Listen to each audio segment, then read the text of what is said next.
The release of the report, which you've seen, available online, on command and control, relates to North Korea. This is an important issue that many of us have talked about for a long time, whether at NCNK, 38 North, Ankit Panda has written about this for quite a long period. Well, the release of this report is especially timely given the escalation of tensions on the peninsula, due in part to the anticipated 7th nuclear test by the North, and also due in part by President Yoon's brandishing the kill chain and Korean massive punishment and retaliation strategy, informing the North Korean leader of his imminent demise. As relates to the report, NCNK and the Carnegie Endowment for International Peace pulled together a group of experts from China, Russia, and the United States to explore two themes in particular.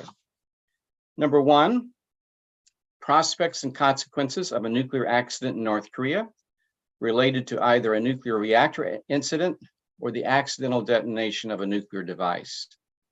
Number two, implications and potential unintended consequences of an evolving North Korean command and control structure, particularly in relation to the potential deployment of tactical nuclear weapons and/or sea-based nuclear forces and managing unintended nuclear escalation. The findings and recommendations of the workshop participants were put in report form, which was then reviewed by a separate peer review panel. The panel's input contributed to the final report, which you have received. I would like to especially thank Ankit Panda, who was the lead in helping put this together. Ankit chaired the workshops. Ankit also was the lead writer in terms of the final report. Most of you who are watching know Ankit. For those of you who may not be familiar with him, he is the Stanton Senior Fellow in the Nuclear Policy Programming at the Carnegie Endowment for International Peace. He's an expert on the Asia-Pacific region. His research interests range in nuclear strategy, arms control, missile defense, non-proliferation, emerging technologies, and U.S. extended deterrence. He's the author of Kim Jong-un and the Bomb, Survival and Deterrence in North Korea. Panda was previously an adjunct senior fellow in the Defense Posture Project at the Federation of American Scientists and a member of the 2019 FAS International Study Group on North Korea Policy.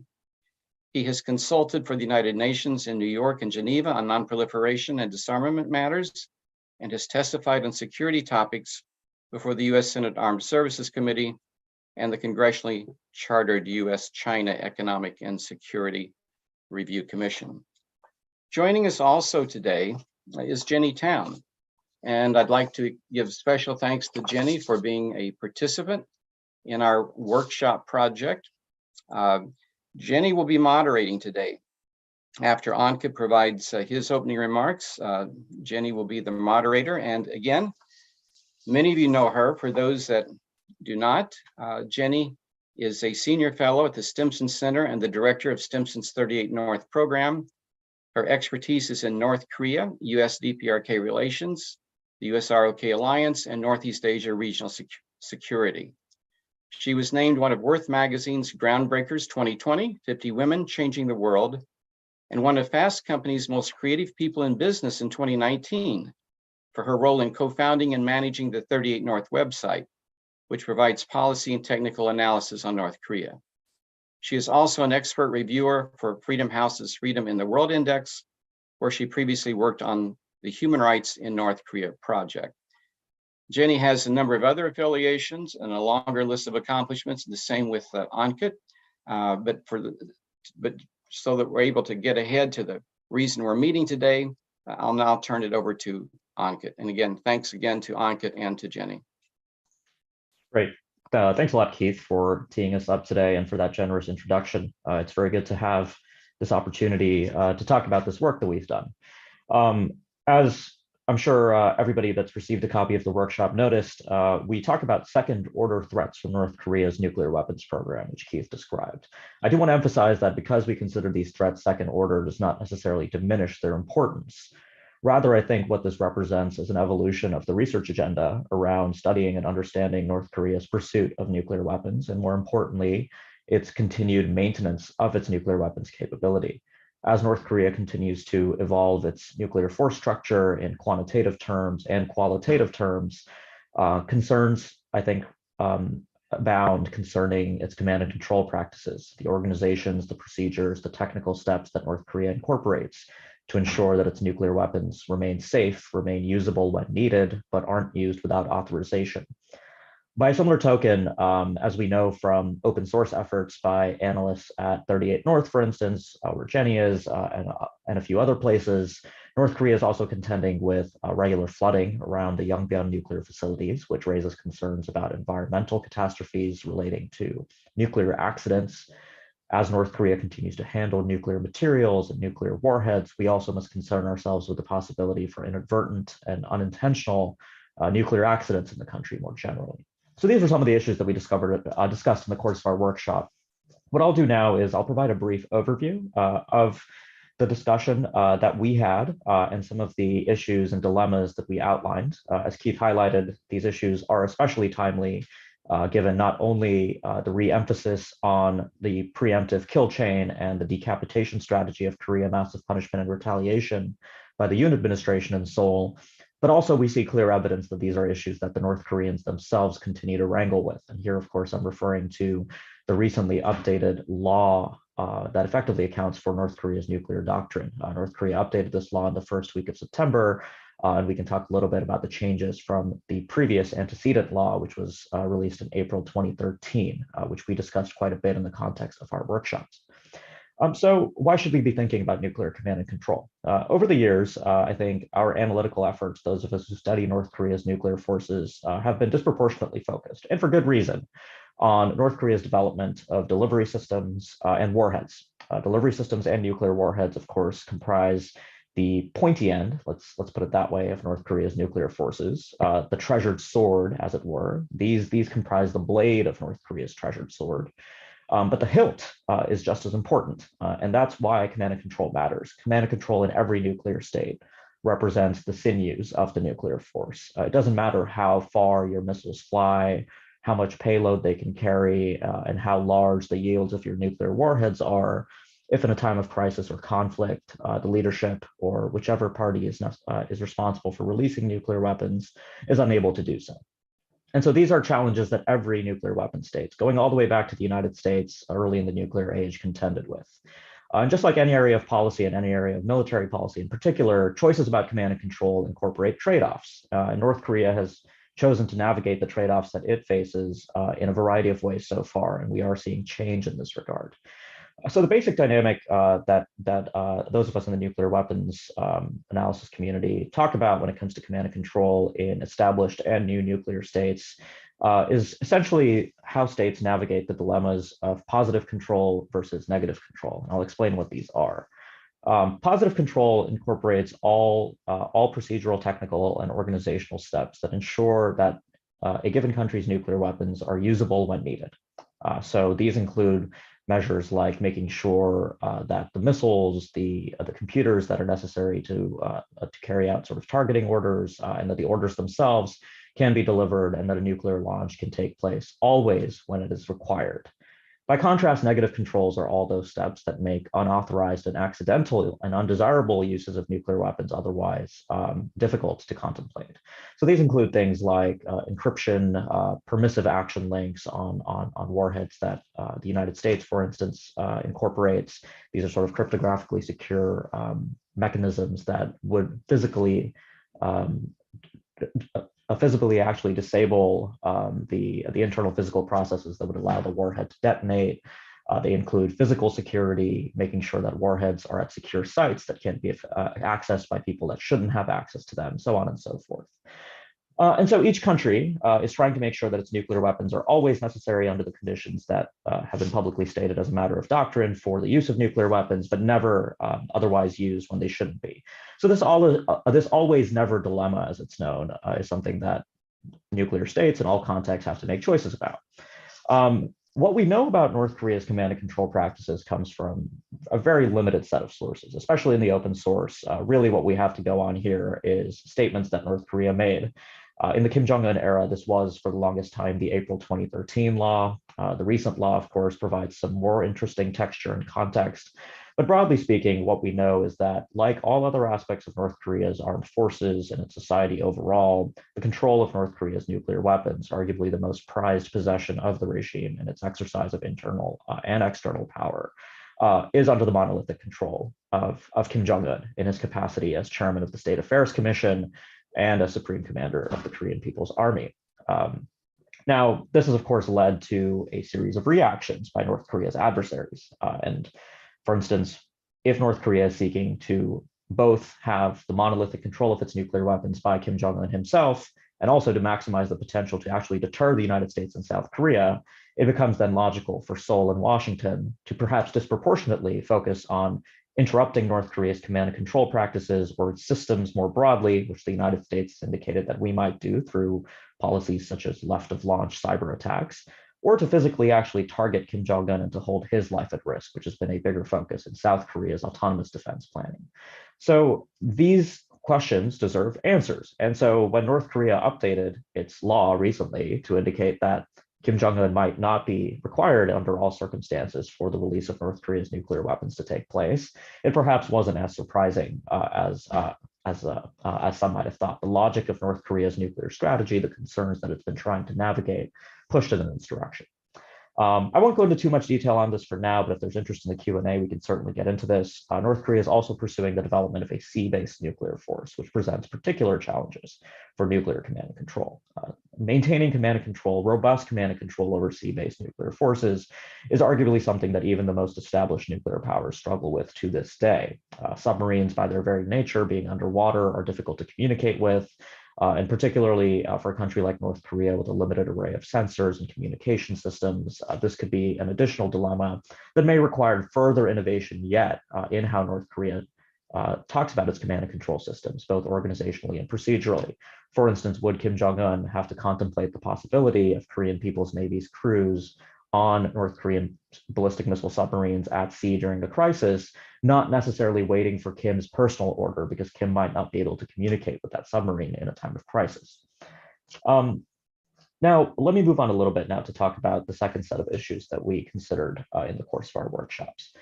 Command and control, I do think, is a particular component of how we think about North Korea's maturation as a nuclear power. North Korea has now been stewarding its nuclear forces for a number of years, at least 5 years almost, since November 2017, when Kim declared that his nuclear forces were complete after the first test of the Hwasong-15.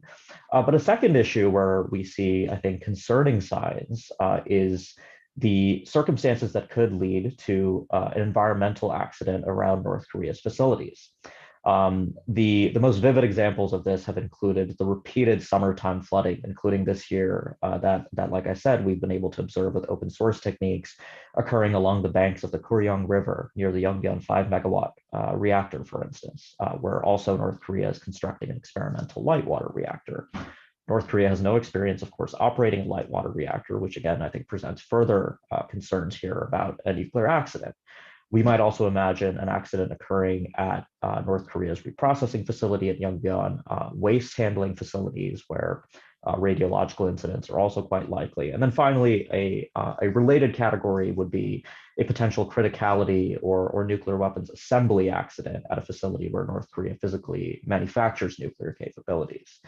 In the course of our workshops, one of the issues that I think we focused most on in this area is the extent to which the outside world would actually be notified in a timely way by North Korea that such an accident had occurred and that Pyongyang may potentially need expertise and assistance, perhaps from China or Russia, to actually staunch the consequences of this accident.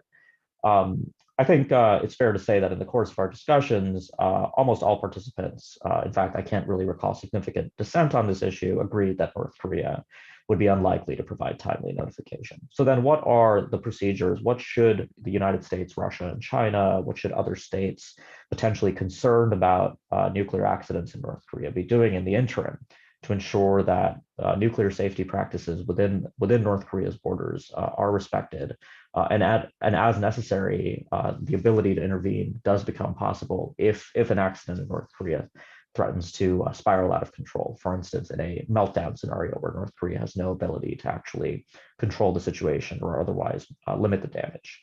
The answers to these questions, unfortunately, I think aren't obvious given North Korea's hesitation, as we've observed over the years, about allowing outsiders proximity and access to its nuclear facilities. But this, again, I think does deserve to be an ongoing area of interest. I think this deserves particular interest and focus within, I think, the US government, where concerns about stabilizing a situation like this has been something that the US has given thought to in other contexts. Of course, safety around nuclear reactors in times of conflict has unfortunately become an issue of much greater salience since we convened these workshops, owing, of course, to Russia's war against Ukraine and the threat environment around the Zaporizhzhia nuclear power plant in particular. So this set of issues, really, I think the intention behind this work is to highlight these issues and elevate them on the research agenda when it comes to how we think about the consequences of North Korea becoming a nuclear weapon state. Arguably, the first order consequences that we've thought about for really decades at this point include, what are the consequences for regional US and allied security if North Korea acquires nuclear weapons, and how might North Korea use these capabilities, and what needs to be done to deter North Korean nuclear use. That's one set of first order issues we've had experience with. The second, of course, concerns North Korea's proliferation activities around the world, which again is something that North Korea itself has addressed several times to indicate that it wouldn't proliferate, that it's a responsible nuclear steward. This is, again, something that they did in the course of their updated recent law. So let me stop there because I do want to really leave this forum open today for a Q&A discussion. There's a lot more meat, of course, both on the command and control side and on the nuclear accident side. So I'm very happy to discuss that. And of course, who better to have with me here for the discussion today than Jenny, who, like I said, has particularly done a lot of work on the potential for nuclear accidents, but also was a participant in these workshops. So Jenny, let me pass it over to you and we can open it up soon for discussion. Sure. Thanks, Ankit. And thanks, Keith and NCNK for inviting me today. I'm really looking forward to this discussion. I think there's a lot of really interesting, really important points in this report that do really deserve greater scrutiny, greater discussion, greater discourse. I do invite all of our participants that are watching online to please use the Q&A box if you have questions, and we will get to them as soon as we can. We'll probably have, I have a few questions first, which gives you all some time to think about what you want to ask, but please do use the Q&A box whenever something pops up. Ankit, I want to go back to this idea of, North Korea's command and control structure. And certainly there was more in the new law than there was in the old law to give us some indication of how they're thinking about command and control, how they're thinking about what conditions would require nuclear use or nuclear use would be thinkable, as well as automaticity in the case of decapitation. But let's start with the issue of command and control. As you said, we're really lacking a lot of information on North Korea's command and control structure. And I wonder if you can talk a little bit more about how confident are we in the assessment that it is sole authority delegation, that it is exactly how North Korea has described it in the new law? And what are the consequences of leaning too far into that assumption going forward, especially for defense planning? Mm-hmm. Yeah, so first of all, I think confidence level on any of these issues, I think, could be medium at best, just given that we're taking basically North Korean statements at face value, comparing those to what we know about the logic of North Korean nuclear strategy, and really seeing if they make sense.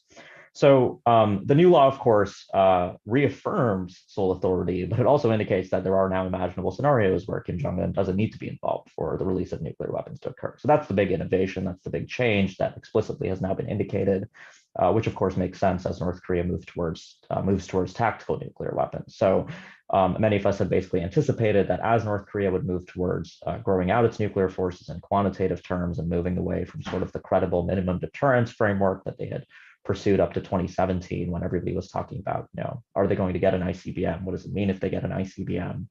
Now the problem is, of course, a lot more complex. And so Kim recognizes that indicating sole authority alone, as he's done in the past, is only going to make the United States and South Korea double down on interfering with his ability to issue a nuclear launch order, or worst case scenario, actually try to decapitate him as early as possible in a crisis. I do also want to just point out why the North Koreans are so concerned about decapitation. And here I think we have to go back to March 2003, when the United States first began invading Iraq. This was publicly reported by the Associated Press in the early moments of the war, which was a time when, of course, Kim Jong-il disappeared from public for a number of months, I think being quite concerned about what might be potentially coming for him next. I actually attribute the first 6 months of 2003 as perhaps the time when North Korea really went all in on developing a nuclear force in reality after the agreed framework has collapsed. But one of the first things the United States tried to do, unfortunately on bad intelligence, was try to decapitate Saddam Hussein. We carried out strikes on a location in Iraq where Saddam was known to spend some time, known as Dora Farms. The strike was carried out, Saddam Hussein was not there, so the decapitation attempt failed. But the North Koreans presumably understood this, given the amount of time that they've actually spent studying how the United States carries out expeditionary wars. And so the decapitation issue, I think, is something the North Koreans have thought about for a long time. But of course, solving that problem practically, especially within the North Korean system, is difficult to do. Another important difference, I think, between the 2013 laws and now the 2022 update is also the way in which Kim's authority is actually presented. In the 2013 law, so first of all, neither of these laws mention Kim Jong-un. They mention the positions that Kim holds, by virtue of which he has the authority to release nuclear weapons. So in the 2013 law, that position is emphasized as the supreme commander of the Korean People's Army, indicating a military dimension. But in the updated law in September 2022, the position that's relevant for Kim having the authority to release nuclear weapons is actually chairman of the State Affairs Commission. Kim Jong-un holds both of those positions, but one is a civilian position as part of the SEC, and the other is Kim's notional military title as a supreme commander of the KPA, indicating perhaps, I think, an intention to move the needle slightly towards delegating authority away from Kim's monolithic command, but also indicating that the primacy remains the Workers' Party itself, the civilian leadership component within North Korea's system. We don't really talk a lot about civil-military relations within the North Korean political system, but these dynamics really do matter. And I would argue they especially matter given the trends we've seen under the Kim Jong-un era, for instance, de-emphasizing the National Defense Commission, which had been particularly prominent under Kim Jong-il, and elevating the State Affairs Commission and emphasizing the party's leadership in all matters when it comes to military policy in particular. So the specifics here of, for instance, devolution, like what does happen if Kim Jong-un is actually killed or incapacitated in the course of a crisis and a nuclear launch needs to be carried out? Who are the people in the North Korean system that would do that? Is it going to be Kim Yo-jong because she has the blood of Kim Il-sung, or would it be Cho Young-won in his capacity as first secretary of the Workers' Party of Korea, for instance, or sort of Chae Young-hae, or other prominent political figures within the system? The answers to these questions are far from clear, and I don't think the North Koreans are going to clarify these for us in the public, because I think Kim is especially concerned about any kind of subsidiary person within the North Korean system potentially threatening his authority or leadership. So I do want to hedge, Jenny, that there is considerable uncertainty about this, and I think most importantly, these things are actively changing, particularly as North Korea implements its Eighth Party Congress modernization agenda, pursues tactical nuclear weapons, so on and so forth. Well, even in the law itself, they wrote in the clause that says that they have the right to reconsider this as political situation changes and amend accordingly. You started this as to, part of the reason for including like the automaticity and some of these measures started back in 2003. But obviously there's been other trigger points along the way that have really exacerbated this notion and this fear of decapitation. And I know you've written about this before in terms of South Korean rhetoric, especially. And I wonder if you could talk just a little bit more about how South Korean signaling, messaging, how US signaling and messaging now are complicated by this kind of a nuclear doctrine. Yeah, I mean, so they're complicated in the sense that I think the attractiveness of the kill chain and KMPR, I think, has significantly been diminished by North Korea sort of heading in this direction. North Korea has always reserved the right to use nuclear weapons first, precisely to offset its conventional inferiorities. And so that means that the strategy it has pursued is effectively one of manipulating risk in its favor. And so the more risk North Korea can manifest in a crisis, the more it seeks to, thereby enhance deterrence. So basically, what they try to indicate to the United States and South Korea repeatedly, even before late 2017, when Kim declared his deterrent complete, was that any crisis could really spiral out of control and could spiral past the nuclear threshold. Escalation would not be controllable. The South Korean suite of K3 capabilities, so the Korea Massive Punishment and Retaliation, retaliatory decapitation strategy, the kill chain preemptive and counter battery, counter missile strategy, and the Korea air and missile defense capabilities. These are artifacts of a much earlier era. These are artifacts of national security decision-making processes that played out within the conservative Im Young-bak and Park Geun-hye administrations in the aftermath of the twin crises of 2010. And they took place, the assessments that went on within the South Korean Joint Chiefs and at the presidential office were taking place under very different assumptions about North Korea's nuclear capabilities. I mean, these discussions were happening at a time when the question of whether North Korea had developed a compact enough warhead to mate on a Scud ballistic missile, a liquid-fueled Scud, were sort of unresolved open questions. But South Korea continues to sustain these policies. They've received renewed emphasis under the Yoon administration. And I do think that's actually part of the reason we've seen this timing now by North Korea announcing this updated law, basically to indicate to Yoon that, you're talking a lot about decapitation, but you should understand that even decapitating Kim Jong-un would not spare South Korea from nuclear retaliation. So, that sort of leads to the prescriptive side of, things here. And here I'm just talking in my own capacity. This is sort of beyond the scope of what we specifically addressed in the workshops.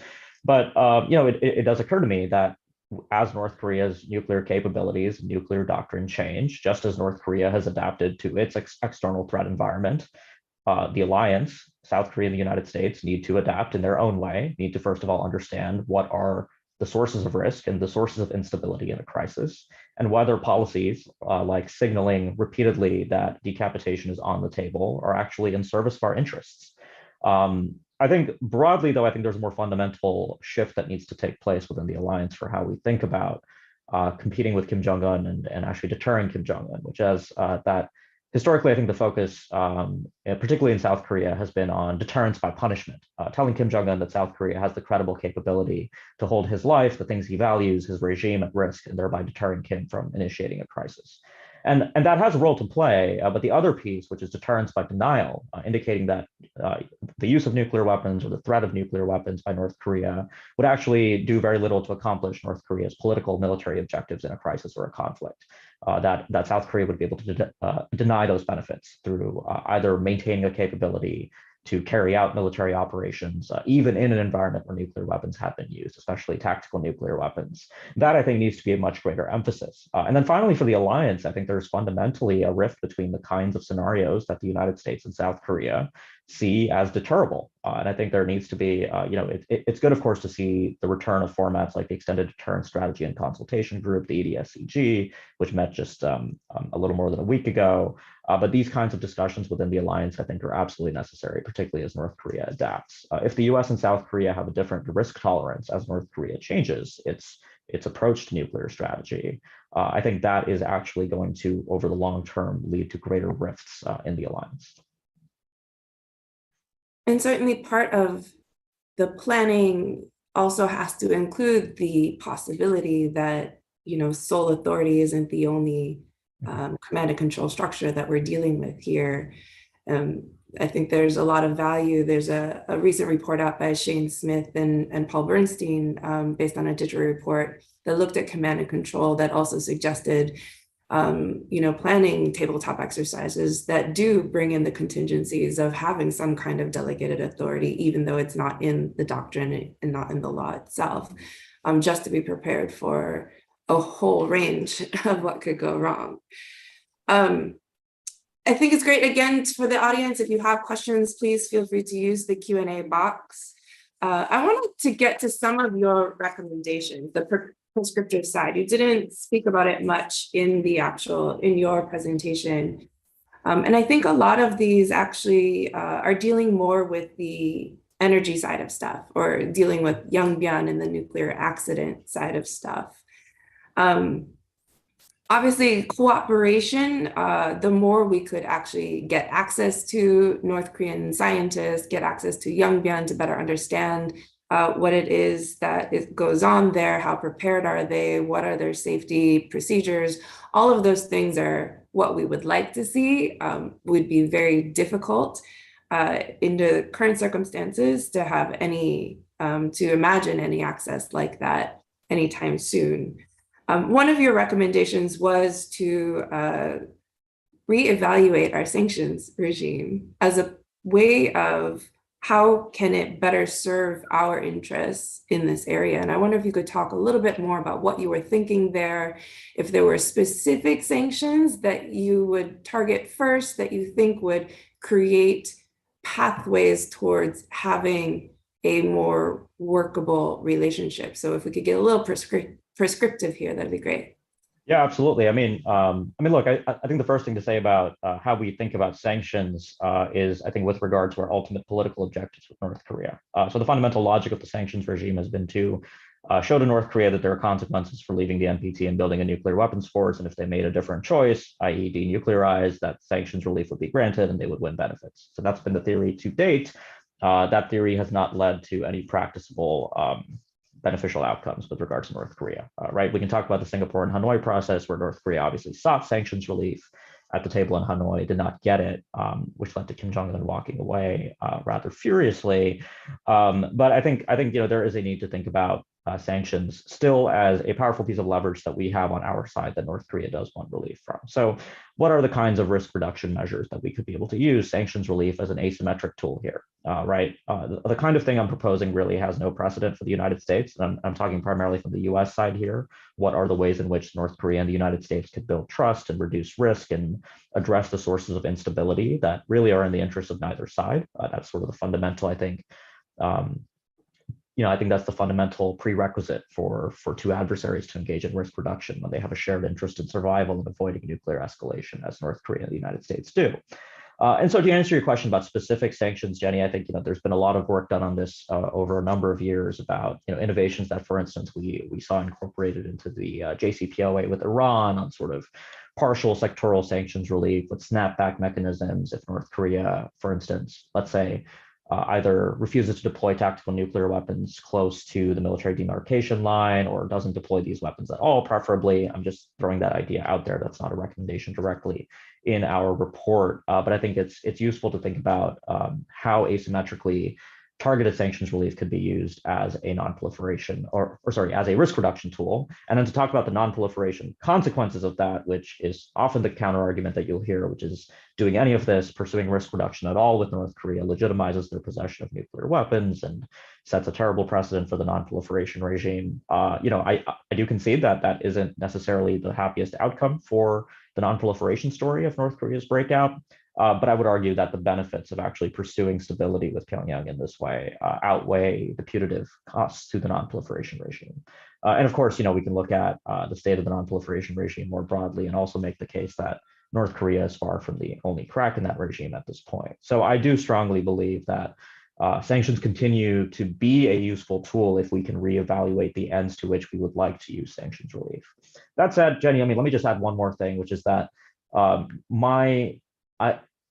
I'm also starting to get the sense that the window for us to actually approach North Korea and sort of pull on this door and pull on sort of sanctions relief as a tool for having discussions on risk reduction and other areas, that door, I think, is starting to look a little bit more closed than it was a few years ago. Here, of course, I'm talking about more generally about North Korea's insularity throughout the COVID-19 pandemic, its apparent alignment now more directly with Russia and China as great power competition intensifies.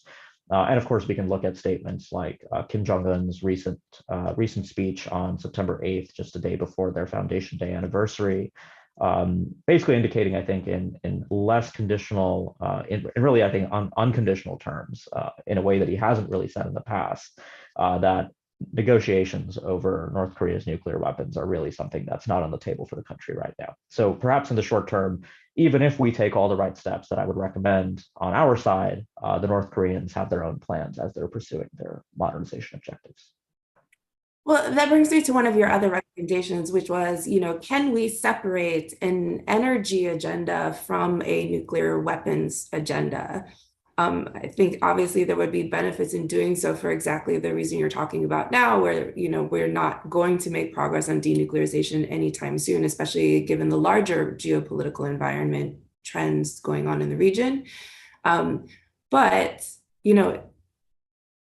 is it even possible, though, given the fact that you have a 5-megawatt reactor, which is mainly for plutonium production for their nuclear weapons program? Would it require the experimental light water reactor to come online to be able to even have those discussions at this point in time? What is your feeling about that? So my feeling, first of all, is that absolutely, I think there needs to be, just because we can't have progress on denuclearization or risk reduction doesn't mean that we shouldn't be thinking about ways to reduce the risks from North Korea's continued interest in nuclear energy capabilities. Yongbyon, I agree with you, is going to be tough because, the North Koreans themselves put the 5-megawatt reactor on the table at Hanoi, specifically connected to the production of plutonium. So I think they fully acknowledge that, it's part of their nuclear weapons complex effectively. The experimental light water reactor, I think, is being treated very differently. Kim Jong-un, for instance, in his 2019 New Year's Day address, made a reference to atomic power, which sort of at the time suggested that maybe they were moving closer to starting up that reactor. As far as we know, and I actually had a chance to read a draft of the upcoming panel of experts report from the United Nations panel, of course, the ELWR is no closer to starting up. But as I sort of said in my opening remarks, right, the North Koreans have no experience operating a light water reactor.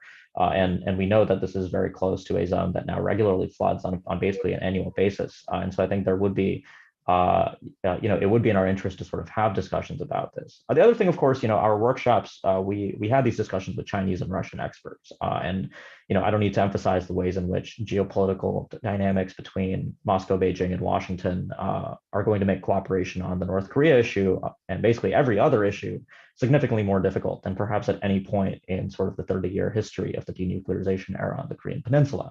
And so I think as Americans, even if it might not be as it might not be preferable to have Beijing or Moscow lead on some of these questions regarding nuclear safety and nuclear energy cooperation with North Korea, I think that may be something the US will ultimately perhaps have to tolerate. I think particularly for Beijing, which of course has North Korea directly, shares a significantly larger land border with North Korea, and has historically been concerned about the consequences and many of these second order consequences of North Korea's nuclear weapons pursuits, including, for instance, the tremors caused across the border when North Korea carried out high yield nuclear tests, particularly in September 2017. This could be I think, a very productive area for the US and China to actually have discussions about and to see if there might be a way for China to take a lead in actually promoting some of these best practices with North Korea. But even in your report, you acknowledge that there may be challenges of the messages that China is providing to North Korea in that process. It isn't, and especially at a time now when there is US-China rivalry, are the values as universal as they should be in those discussions to be able to kind of delegate this issue to them to deal with? I think, yeah. So, we do acknowledge that. I think it's going to be, entirely dependent on, the marginal increase in nuclear safety in North Korea, right? The baseline right now is basically we have very little knowledge, very little insight, very few guardrails for North Korea, apart from what the North Koreans themselves have put together. And we've perhaps gotten lucky that in sort of the 30 plus years that North Korea has been building up these capabilities and sort of manufacturing nuclear weapons, that we haven't seen an accident take place. But really, I think all of this would be in the service of broader risk reduction efforts. That said, I mean, looking at the North Korea-China relationship, things are better than they were during the first few years of Kim Jong-un's tenure. But it does still seem to me that the nuclear weapons issue is largely sequestered, both from the party-to-party channels that exist between Beijing and Pyongyang and the broader relationship, strategic relationship between the two countries. In your report, you talked a little bit about lessons that could be drawn from cooperation in South Asia. And I wonder if you could just talk us through that a little bit, as well as to what are some good practices that they're doing that the Koreas might also employ, and how might that help the situation? Yeah, so I think the confidence building measure that we cited is one that, I mean, I want to be clear that this confidence building measure hasn't really prevented conflict in South Asia. It's just a confidence building measure that has had longevity. It remains in place. This is the late 1980s agreement between India and Pakistan to annually on January 1st exchange a list of nuclear facilities that shouldn't be targeted in the course of a conflict. And again, I think since we wrote this report, obviously the targeting of nuclear facilities in times of conflict has become a much more salient issue. So perhaps the North Koreans are already giving some thought to this. But this would be, I think, a useful CBM between South Korea and North Korea. South Korea has 24 operating power reactors and a research reactor of its own that it would be concerned about being targeted by North Korea. And of course, the locations of all those sites are public knowledge. So it's not that South Korea would be compromising its security in any significant way. And then, reciprocally, the North Koreans, of course, would largely submit the list of facilities that they've submitted in previous attempts at verification.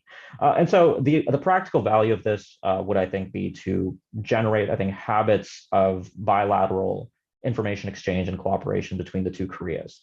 I think we should also recall that the 1992 joint agreement, a joint declaration on denuclearization between the two Koreas, had a very strong emphasis on bilateral verification arrangements, right? So there is a legacy of this in terms of how the two Koreas have talked about these issues in the past on denuclearization. So would this prevent all sources of instability and conflict between the two Koreas? Absolutely not. But it would, I think, again, take us away from the baseline where we are today, which is really a complete lack of any type of CBMs relating to these issues. And so if and when we're able to see an inter-Korean process again, perhaps on strategic issues or military issues, this would, I think, be a worthwhile avenue to pursue. And even the concept of disaster management, crisis management around a nuclear facility could also be a good confidence building measure, as it is something that all states that have nuclear power plants really do need to be concerned of. We have a question from Sangmin Lee, who is a reporter from RFA. He says, you mentioned the plausible factors to cause nuclear accident in North Korea are poor command and control environment and unskillful assembly of nuclear weapons. Which do you think is more likely to cause a nuclear accident in North Korea? So that's an interesting question. I think I could offer a defensible answer really for each of those. And so I don't personally even know where I would subjectively assign probabilities to each of those possible pathways, right? So which is why I think, I don't mean to sort of dodge the question. I do genuinely think that there are risks associated with each of those issues. I think it really depends, if we're able to maintain consistent, let's say, peacetime conditions with North Korea, where we don't enter a serious crisis, I would focus less then on the command and control issues, right? That's not where I think we're headed with North Korea. I do think we are going to, unfortunately, repeatedly get into cycles of crisis with North Korea, as we have over the last several decades, albeit to varying degrees of severity. And so, if a 2010 style crisis played out between the two Koreas, and let's say South Korea would be more compelled to retaliate now than it was in the past, I would absolutely then weight the command and control issues significantly more. I do, however, think that for the purposes of peacetime military planning and sort of how the alliance adapts itself, and there is a process of adaptation going on. The US-ROK alliance is rewriting wartime operational plans after the 53rd Security Consultative meeting last December. There was a broader acknowledgement within the alliance that North Korea's advancing capabilities mean that the alliance needs to fundamentally reassess certain assumptions about the kinds of environment that military operations would need to occur in, for instance, where for the longest time, because of the taboo around talking about North Korea's potential nuclear use, there was actually a very little, my understanding is that not until 2017 or 2018 did the alliance actually start incorporating North Korean nuclear use scenarios into some of the field training exercises and the command post exercises that were being done. And so I think depending on one's assumptions of how likely crises are, I think the answers can be different, because if we are in peacetime, then I think the focus then should be on natural disasters and perhaps on the highly unpredictable accidents that could occur at North Korean facilities involved in the manufacturing of nuclear weapons. Great, thanks. So Steph Haggard wanted to go back to the question of kill chain and decapitation strategies in South Korea. You've written before about how kill chain should be retired. And so the question then he poses is, if it's not kill chain, what should it be? Where do we go from there? Sure. Yeah. Just to clarify, I think so. What I've written about recently is that KMPR should be abandoned, but kill chain. The reason I have concerns about kill chain. So let me first explain, just for the benefit of, I guess, everybody attending, what exactly kill chain is. So South Korea has a wide array of impressive precision strike conventional missiles, and increasingly a more sophisticated array of intelligence, surveillance, and reconnaissance capabilities and techniques that will allow it to know where North Korean missiles are being launched from, or where they might be launched from in the early moments of a crisis. And so basically to limit damage to South Korea's flourishing civilian society in times of conflict, South Korea would seek to preemptively destroy as many North Korean missile launchers as possible using the kill chain suite of capabilities.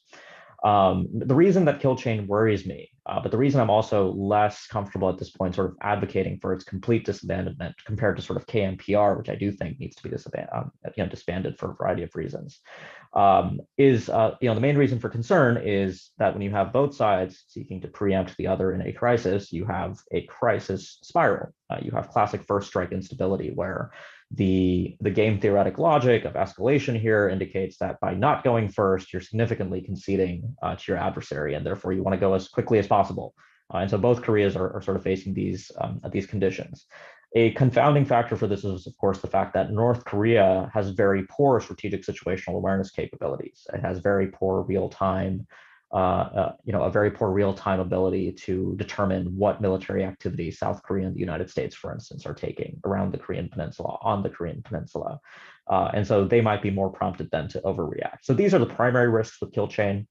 KMPR, I think, is dangerous for the reasons I've already explained, which is that threatening or signaling to threaten Kim Jong-un's life is extremely likely to prompt North Korea to take steps like they already have towards greater delegation, automatic retaliation, making that more credible through various failed deadly means. So that one, I think, is basically a no-brainer, in that we also want to potentially tell Kim Jong-un that if a crisis is limited, we want to keep it limited, and we want to have Kim Jong-un alive to actually negotiate with to terminate the crisis. This was sort of one of the fundamental observations that drew the United States and the Soviet Union away from emphasizing leadership decapitation early in the Cold War, which was when both sides realized that if you threaten to take the other guy's head off, you're not going to have somebody to negotiate with to keep a nuclear war that might otherwise have escalated more limited.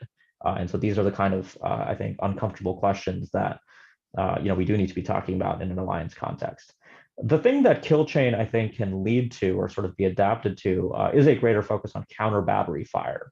And so this would basically cede the preemptive targeting component of kill chain, which is that South Korea would focus more on missile defense, let's say, to limit damage in an initial silo after North Korean missiles have already launched, and then as quickly as possible retaliate to limit further damage by carrying out a counter battery fire campaign. And then because North Korea's first targets in a military conflict would likely be military facilities, airfields, ports, where the South Korean Air Force and the US Navy might be operating, for instance. The focus then for the alliance would be to focus more on passive defenses, so hardening, concealment, deception practices that would make it more difficult for North Korea to effectively target and degrade the ability of the alliance to carry out military operations. So this sort of comes from the deterrence by denial suite of recommendations. And so if there's a broader thematic recommendation here, is I think to think more about denial strategies, basically to make nuclear use less desirable by North Korea, precisely because it wouldn't actually deliver the military benefits that Pyongyang might otherwise seek. Great, thank you. We do have a question from Bob Einhorn. He asks, how seriously do you take the new law's statement that North Korea will not proliferate? North Korea has been more promiscuous proliferator of missile technology than nuclear technology. There are only a small number of publicly known nuclear cases. Libya UF6 Syria production reactor. Does North Korea make a meaningful distinction between the two? Thanks. Yeah, that's a terrific question. It continues to be debated. I think there are good analysts that continue to make the case that this is something we need to be very concerned about under Kim Jong-un. I would just highlight that most of the historical examples, Al-Kibar, North Korea's interactions with AQ Khan, and assistance to Libya, all of that took place under Kim Jong-il, when sort of North Korea's broader approach to proliferation and investments in its own nuclear capabilities, I think, diverged from where they've been under Kim Jong-un. That said, I do think this is something that North Korea recognizes as a useful sort of unilateral confidence building offer. This was when North Korea had the meeting of the third plenary of the 7th Central Committee just 6 days before Kim Jong-un met Moon Jae-in for the first time at the Panmunjom summit. This declaration of not proliferating nuclear technology was again repeated in that context. And so it's interesting that they repeatedly make these vows when they're sort of trying to emphasize how responsible they are as a nuclear state. That said, to answer the other part of the question, which is the distinction between ballistic missile technology and nuclear technology, I think my research suggests that there is absolutely a dividing line for the North Koreans. For instance, North Korea-Iran cooperation on ballistic missiles is deeply interesting to me because it turns out, for instance, the Hwasong-14, North Korea's first flight-tested ICBM, incorporates an upper stage from an Iranian space launch vehicle. And so the cross-pollination of missile technologies between Iran and North Korea has been ongoing now for a number of years, but there's really no evidence. And we also know this from the Iran nuclear archive, for instance, that North Korean design information on nuclear weapons has made its way to Iran. So at least with the Iranian relationship, where there is, of course, a very well-known proliferation network between the two countries on missile technology, we see no evidence that the nuclear side has really manifested in a similar way.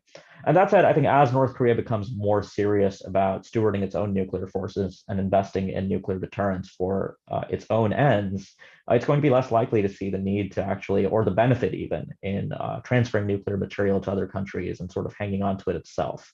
And so pound for pound, ounce for ounce, highly enriched uranium and plutonium are going to have much greater value to North Korea in an additional nuclear warhead, for instance, than they might in securing, let's say, some kind of concession from a partner state overseas.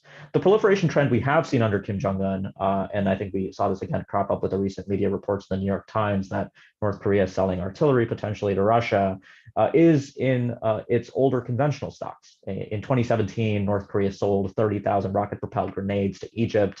It's been selling similar conventional capabilities to other countries. So as it becomes more reliant on its nuclear capabilities, I think the KPA can feel fairly comfortable doing away with some of its older conventional capabilities that aren't going to be nearly as important in a conflict as they might have been in the past. Well, and certainly they've stopped showing them even in their military parades. That's These right. old Yeah. technologies and older missiles and stuff. So it is something that they've been moving on from for a while. One of the questions that's come up is, what areas of research and discussion do you think this community needs to pursue based on the outcome of this workshop and recent developments? Absolutely. I mean, so I would consider this workshop sort of the opening salvo in what is likely going to be a long-term research agenda in understanding North Korea as an emerging nuclear power. Very much in the same way that I think our analyses of Indian and Pakistani nuclear capabilities shifted from proliferation and how to cap and roll back their capabilities to understanding the risks of strategic stability in South Asia. I think there's a similar need to sort of move towards understanding the consequences of long-term stewardship of nuclear weapons by North Korea. And so this is where a lot of my own work is focused right now. And I think more broadly, efforts within the community are shifting in this direction. Jenny cited the recent report by Shane Smith and Paul Bernstein on nuclear command and control. These are conversations that are also happening within the US government, trying to understand how the evolution of North Korean capabilities might affect how the US thinks about strategic deterrence with North Korea and strategic deterrence failure.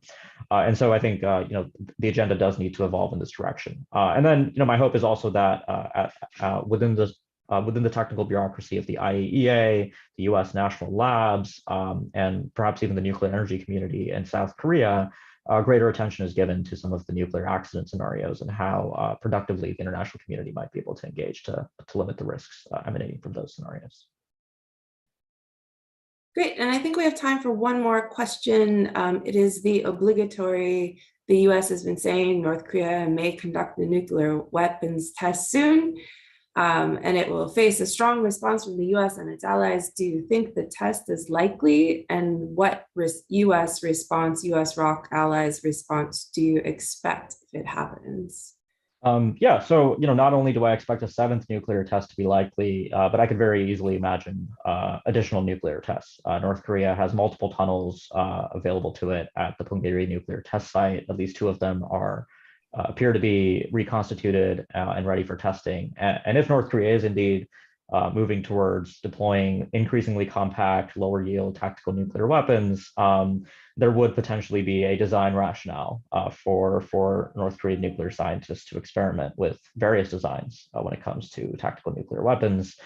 These would be, I think, for a variety of reasons, including the comparatively lower availability of weapons-grade plutonium in North Korea compared to highly enriched uranium, and sort of the various designs that might benefit from using one material over the other, or sort of a blend of both materials, perhaps even.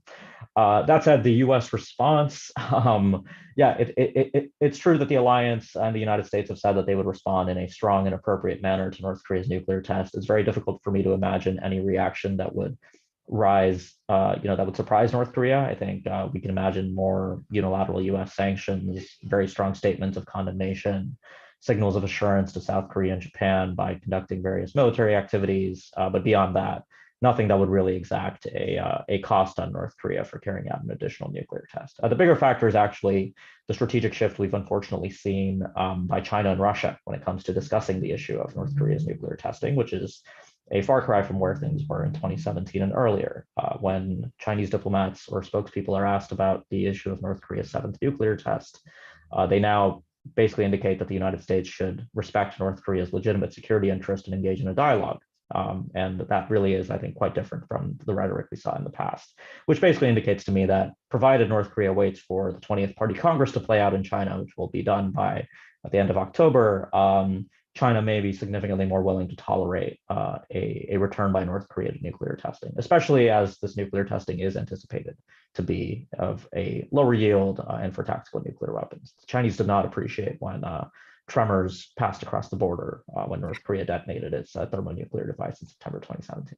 Though I will say Kim Jong-un has also said he wants to continue to refine and design super large warheads as part of his 8th Party Congress agenda.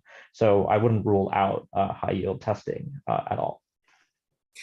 Well, certainly, as the relations have been evolving, North Korea, as Russia has become more of a pariah, the friendship and the loyalty of the North Koreans to the Russians pretty much preclude any Russian agreement to any kind of really heavy punitive measures against North Korea for any future testing.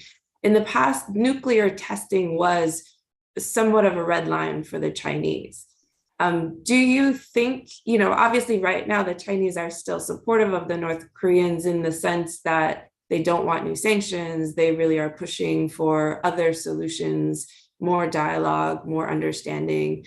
But do you think they have a red line as to when they might decide that it is more of a liability than it is something worth mitigating?